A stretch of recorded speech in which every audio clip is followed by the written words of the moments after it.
परमेश्वर ने अपने लोगों को चेतावनी दी थी कि यदि वे उसकी ओर ना लौटे तो वह बाबुलियों को उन्हें पराजित करने और दास बनाकर ले जाने की अनुमति देगा। यरूशलेम में रहने वालों में दानियल नाम का एक युवक भी था। उन्होंने परमेश्वर की चेतावनी की उपेक्षा की। तब याहोकीम के शासनकाल में बाबुल का राजा नबूकदनेस्सर यरूशलेम पर चढ़ आया और उसने नगर को घेर लिया। बाबुलियों ने यरूशलेम नगर की घेराबंदी कर दी और दानियल नगर के भीतर फंस गया। प्रभु ने बाबुलियों को नगर पर विजय प्राप्त करने की अनुमति दी। विजयी सेना परमेश्वर के मंदिर की पवित्र वस्तुओं को बाबुल ले गई। इसके बाद बाबुलियों ने सभी प्रमुख नेताओं और सबसे योग्य लोगों को बंदी बनाकर ले लिया और केवल सबसे निर्धन लोगों को पीछे छोड़ दिया। बंदी बनाकर ले जाए गए लोगों में दानियल भी था। दानियल और अन्य इजरायली बंदियों को पैदल बाबुल ले जाया गया। राजा नबूकदनेस्सर ने अपने प्रधान अधिकारी अशफनज को आदेश दिया कि वह बंदियों में से राज परिवार और कुलीन परिवारों के सबसे श्रेष्ठ युवकों को चुने। वे बलवान, स्वस्थ, सुंदर और बुद्धिमान होने चाहिए थे। अशफनज ने जिन युवकों को चुना उनमें दानियल और उसके 3 मित्र हनन्याह, मिशाएल, अजर्याह भी थे। इन चारों को बाबुली नाम दिए गए। दानियल का नाम बेलतशस्सर, हनन्याह का नाम शद्रक, मिशाएल का नाम मेशक और अजर्याह का नाम अबेदनगो रखा गया। इन चारों युवा यहूदी पुरुषों को 3 वर्षों तक बाबुल की भाषा और साहित्य की शिक्षा दी जानी थी।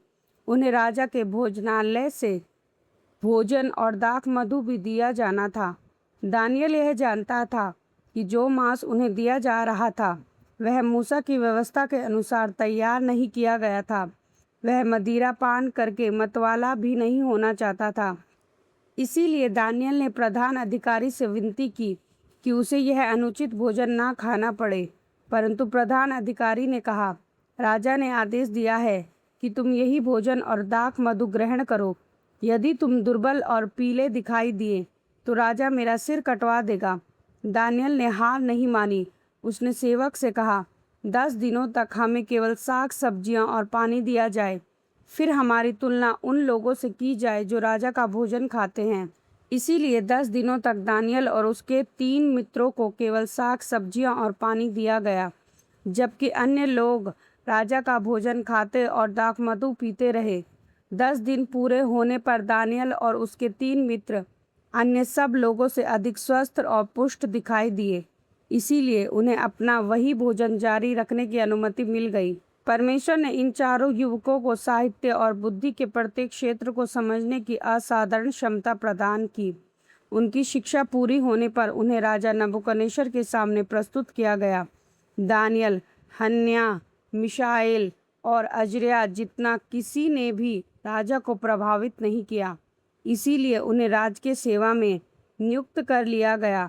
राजा ने पाया कि वे उसके सभी ज्ञानी पुरुषों और मंत्रविदों से 10 गुना अधिक योग्य और बुद्धिमान थे। इस प्रकार दानियल और उसके 3 मित्रों ने परमेश्वर के प्रति विश्वास योग्य बने रहकर उसकी आशीष प्राप्त की और परमेश्वर ने उन्हें सम्मान, बुद्धि और सफलता प्रदान की।